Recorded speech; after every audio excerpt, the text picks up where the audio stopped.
Buongiorno da Leandro Maggi, buongiorno da Porto Tolle. Venerdì 4 marzo il ministro Federico D'Incà è tornato a Porto Tolle in occasione della conclusione dell'iter di assegnazione dei contributi per la ripartenza delle cavane di Sacca di Scardovari, danneggiate a seguito degli eventi meteo marini del novembre 2019. Liquidati 2 milioni per ristorare i 121 pescatori di Porto Tolle con un contributo di 20.000 euro quindi ad attività danneggiata. Per noi, per Porto Tolle, per tutta la nostra comunità è un giorno estremamente importante, perché oggi vediamo la chiusura di un percorso che è iniziato oltre 2 anni fa. Proprio in questi giorni il Comune ha incamerato gli importi che sono stati bonificati da parte della Regione del Veneto a conclusione di tutte le verifiche effettuate sulla documentazione prodotta dal Comune di Porto Tolle, che è pari a 2.058.000 euro. Questi importi sono già stati trasferiti nei termini previsti ai pescatori per un importo pari a 20.000 euro per ciascuna attività produttiva. Questo era il limite previsto, il limite massimo previsto. I soggetti che hanno ricevuto tali importi sono 121. Quindi arriviamo, ripeto, a conclusione di un percorso piuttosto complesso, ma che oggi vede finalmente il giusto ristoro. Sì, oggi è la giornata dei ringraziamenti, anche la giornata per fare un po' il punto, perché insomma in questi 3 anni,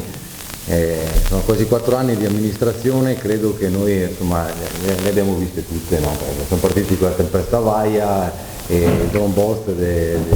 l'uragano che abbiamo avuto nel 2018, che forse è stato più impattante addirittura dell'Acqua Granda, e non abbiamo neanche ricevuto i contributi allora, quindi ci siamo un po', avevamo avuto circa 6 milioni di danni in quel caso lì, però insomma li abbiamo affrontati, siamo andati avanti con l'Acqua Granda e devo dire, lo ricordava prima benissimo Tania, che chiaramente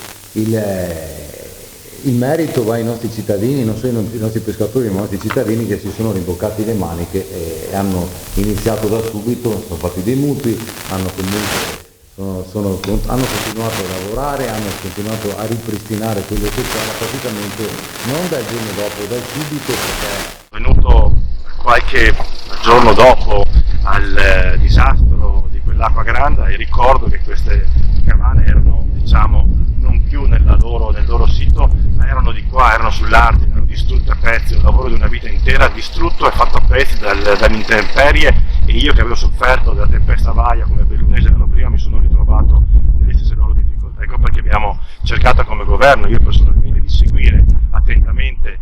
tutto il percorso di ricostruzione, e oggi sono molto contento di venire e di festeggiare con queste persone, con questi pescatori, con questi amici, insieme la ricostruzione e i fondi da parte dello Stato, che sono stati di 1.700.000 per la parte pubblica e 2 milioni di euro per la parte privata, per le attività. Ne approfittiamo del presidente della provincia ferrarese per chiedere a lui e anche al sindaco Pizzoli com'è la situazione per l'annoso caso dei diritti esclusivi di pesca. Abbiamo chiesto una collaborazione anche al Ministro, così come è stato negli anni precedenti, perché naturalmente la questione è sempre stata affrontata anche grazie, ricordiamo, al Ministero della Pesca e dell'Agricoltura, prima con il sottosegretario Manzato, che è stato fondamentale nella stesura della delibera, che naturalmente il suo parere aveva dato il là poi alla delibera, e con l'Avvocatura di Stato, sempre grazie sia prima al Ministero di Centinaio e dopo con il Ministero della Bellanova. Quindi abbiamo chiesto al Ministro di poterci accompagnare per avere i chiarimenti opportuni, pur mantenendo il fatto che al momento la delibera c'è e mantiene i diritti esclusivi di pesca. Poi per i permessi stiamo lavorando in sinergia per trovare un'uscita stragiudiziale, quindi che vada fuori da quelli che sono i confini della questione giudiziaria, ma questo insomma credo che come Presidente siamo in linea, lavoriamo insieme e quindi...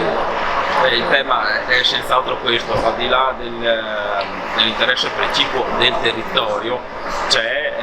un interesse che è tutto qua il sistema Italia del riconoscimento delle nostre specificità, e quindi all'interno nel solco pieno della legittimità riuscire ad assicurare una soluzione che sia di riconoscimento delle specificità è quello che cerchiamo, e lo cerchiamo assieme a tutti gli altri soggetti istituzionali in particolare, proprio per costruire assieme, perché vogliamo una soluzione che sia buona e giusta per tutti. In particolare, ripeto, è anche una questione di riconoscimento di quello che è il sistema Italia, che vive di specificità come queste, e il nostro territorio in particolare sulla questione pesca è assolutamente all'interno di questo tema, di questo discorso.